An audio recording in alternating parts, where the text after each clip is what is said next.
Welcome to the regular season finale here at the Los Angeles Memorial Coliseum as the Trojans have beaten their crosstown rivals, the UCLA Bruins, with a final score of 28-23. Now, Josh, it may have not been the game that we expected. We did have a pretty good quarterback battle, but USC only won by 5. The spread was 16 coming in. What did you see from both teams tonight? It's a very large spread considering how potent this UCLA offense is. I saw great play from both quarterbacks is what I saw. I know Sam Darnold, maybe not statistically his best game ever, but I think we saw play from two potential first rounders, that kind of thing. And that obviously grabbed the headlines, but I also saw a UCLA run defense that, although Rojo eclipsed 100 rushing yards in this game, really was pretty stout considering they entered this game dead last in the FBS against the run. Yeah, we talked about that this week in our podcast on Thursday. They came in averaging over 300 yards a game on the rush defense, and for some reason USC didn't exactly pound the ball as much as we thought they would. Rojo did have 28 carries, 122 yards, 2 touchdowns, but we only saw Stephen Carr get 1 carry. We only saw Vavai get 1 or 2 or 3 at the end there. But I thought Sam kind of regressed slightly after 3 really stellar games, especially last week. He had no interceptions those past 3 games and 8 touchdowns. And tonight he had 0 touchdowns in the air and another pick to give him 12 on the season through 12 games. But you have to give the USC defense credit because they did allow 420 yards to Josh Rosen through the air. And Josh Rosen, very talented. All the defenders were saying, guy's an athlete. He's a smart player. Makes big plays out there. But only 23 points on the board while allowing almost 450 yards through the air. You got to give them the credit. They got a decent amount of pressure. They sacked Josh Rosen 5 times, and they made life a little bit hard for him. And honestly, USC's defense didn't allow much on the ground at all either. No, and I think what's key there is the bottleneck that was the red zone, really. Once UCLA's offense got inside the 20, entering this weekend, USC had tied for 5th. Best in the country, talking best red zone defense. That's pretty darn impressive, and I think it showed tonight. We talk about 23 points, that kind of thing, but it just got really tough in the red zone for UCLA. And like you said, 5 sacks. USC generating that pressure. We knew Rosen had been on the ground quite a bit. I think about 2 years ago in this very building, and it was tough for him. And tonight, again, he played fantastic. He really did, but it was still tough. And USC really showing their speed. Outside linebackers, my goodness. Ghersen and Josh, unbelievable game yet again.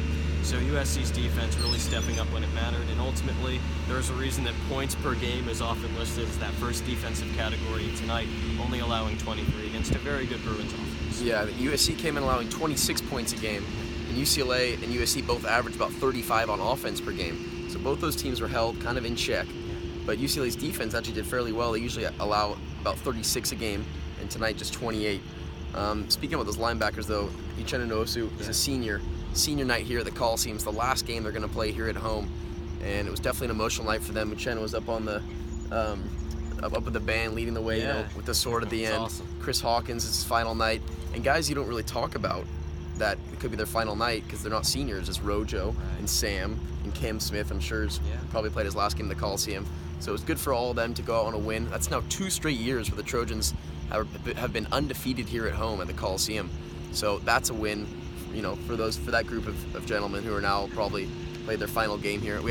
Someone asked in the press conference, Sam, are you going to come back for one more year? And at the tail end of a question, and he denied to answer it. He said, I'm not going to talk about that part, obviously. Yeah. But great showing by both quarterbacks, really. Josh Rosen obviously had the numbers, but Sam comes out with the win. And now we'll look ahead to the Pac-12 championship. Yeah.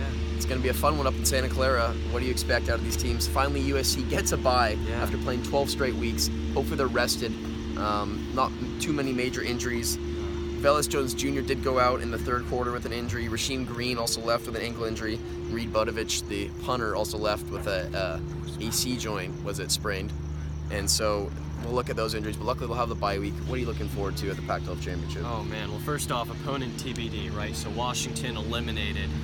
Stanford, though, obviously looking very good. They won, and they thus eliminated the Huskies from that race. And Stanford, it's null next week because they have Notre Dame at home, so that has no Pac-12 ramifications whatsoever. And then the Apple Cup should be huge between Washington, who can obviously knock Wazoo off that perch and able to get in. So, man, I'm looking for a great game, whether it is Wazoo or whether it is Stanford. I will say I think it's a very different mindset for a USC fan, based on those 2 teams, because it has a whole different narrative. Stanford, USC outplayed them in this very building. Whereas if it's Washington State, then it's revenge. Totally. You know, for a very tough game up there in Pullman where USC only lost by 3. So I'm just looking for USC to be well rested, to be sprightly in that game no matter who it is, because finally they get a bye. There was so much talk about that, playing all 12 games. But I'll tell you what, 10-2. All right, and your only 2 losses, I know one of them was a drubbing in South Bend, but your only 2 losses are on the road against quality ranked opponents. Yeah, top 25 I think that's a teams. fine year. I mean, certainly the expectations here, as Clay Hilton always says, are national championships, and that's totally fair, based on the recruits that they get, based on how well they can play when they're at their best. But 10-2, still a chance for a New Year's Six Bowl, and already guaranteed Pac-12 South championship status heading into this game.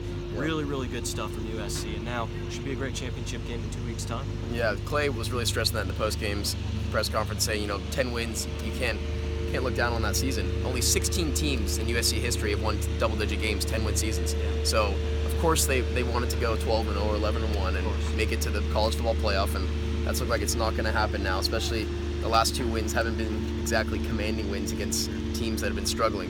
But it's a great season. We'll have more for you. We'll be traveling to that Pac-12 championship game up in Santa Clara at Levi Stadium. You can also tune in to our podcast, which we'll have up live for you on TrojanInsider.com. And for Peter Ghersen, I'm with Josh Cohen here, saying fight on.